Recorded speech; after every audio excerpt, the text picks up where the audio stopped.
Hey there, this is Sergeant DangerCow from BSM with this week's Chewing the Cud. Now I'm going to talk this week about two things. Mobile anti-air, we're just going to call AA from now on, and also the QA department of DICE. Now, the AA is vastly overpowered.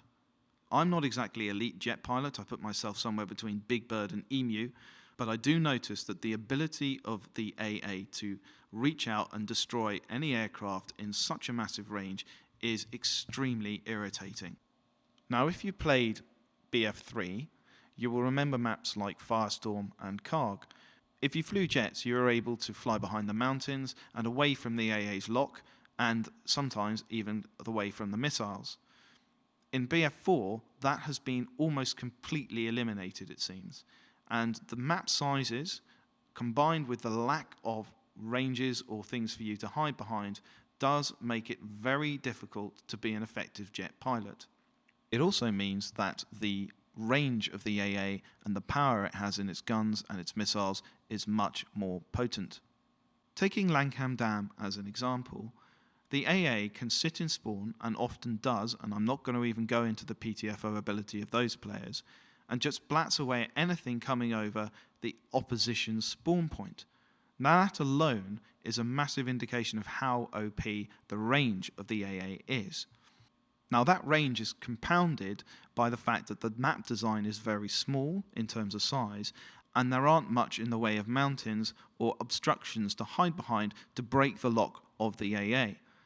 Now, given that the AA can fire one missile and make you pop your flares, and then fire the other missile, it means you're in deep trouble quite early on. If you compound that with other helicopters and planes and Stinger-based engineers on the ground, there really is very little chance for a jet to do anything effectively.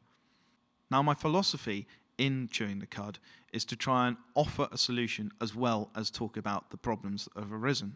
I've actually got 3 solutions that could be worked in to the game to make it more fair. And the first of that is to tweak the timing reload on the flares and the timing of the reload on the missiles to make them less disparate.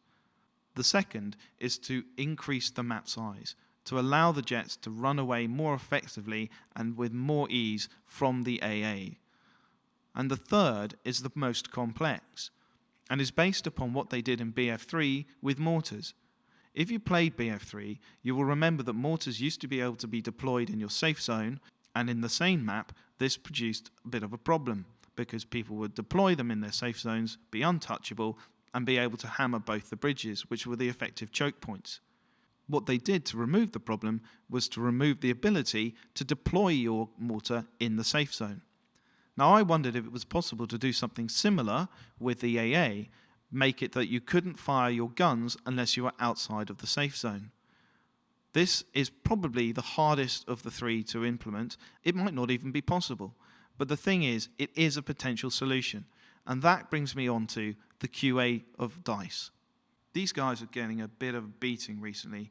A lot of people are unhappy because they've spent a lot of money on the game and it doesn't work. In some parts they've now been fixed, it's been patched in some elements of it anyway, but a lot of things still remain to be done. Now, I was one of these guys who would sit there and rant in the chat box about hitboxes and netcode and all the rest of that sort of stuff. But then I saw a video by a guy called Geiger39. It was actually retweeted by a couple of guys who go under the banner of Shustibang, and they are Snooze603 and Fake Thriller. And they retweeted this video by Geigers. And the video is an analogy of EA and DICE and their relationship, and also the ability to produce the game without bugs, and our reaction to the game. He talks about the right to complain, which we do have, and I agree with him on this. Now, here's the thing. After I watched Geiger's video, I sat down and thought for a little bit about my own reaction to the game and the bugs and all the rest of it. And it does still make me angry that when I fire at people, it doesn't seem to make any kind of impact. And it does make me angry that these things weren't fixed initially. But here's the thing. There was a post on Reddit that purported to be between a gamer and a QA DICE employee. And the DICE employee said, look, we're a small branch of DICE. We have maybe 300 people quality testing the game. And he said, even if we spent 1,000 hours each, that's only 300,000 hours in the process of building up to launch. Now, if you take day one of release of Battlefield 4 and 1 million people download it and play it for an hour, you've got 1 million man-hours already on day one in hour one. By the end of day one, you probably have 6 million man-hours. It's an inevitability, a statistical inevitability, that we will find more glitches and bugs and problems than the QA department ever could. And the thing is that the philosophy of Battlefield is always about teamwork. You know that, I know that. That's why we play Battlefield, because we enjoy the teamwork to get the objective. Now, in my opinion, we as a community can be stampy-feeted and shouty-fisted, but the point is, we don't get anything done. If you do what Jack Frags did in his video, which I'm linking to now, you'll find that he went in and logically and calmly recreated the bug of the one-shot kill bug, and it got fixed the next patch. And the reason it got fixed the next patch so quickly is because of that video, because the QA department were able to go, okay, right, we think we know why the problem is now, we're going to fix it. All right, they were probably already looking at it, but that video would only have done good. Now, in my opinion, that is what we should be doing.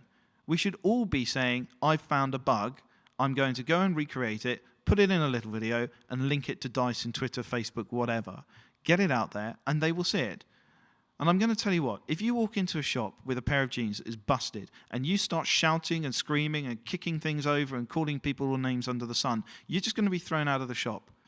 But if you go into that shop and say, excuse me, I bought these jeans, they've ripped when I was putting them on, probably I should lay off the pies, but nonetheless, I'd like another pair of jeans, please, they'll be much more inclined to help you.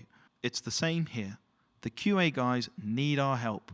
And the way to do that is calmly, logically, and respectfully. And here's the thing. We can make the game better for us much quicker if we are calm and logical and respectful and break things down in a video. If we do that, they'll get fixed quicker. And that's brilliant because it means DICE are happy because they get us off their backs.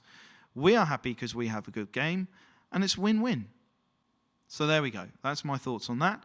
We are effectively an advanced QA. And here's the thing, we're a team, guys. DICE and us, we're a team to make the best game possible.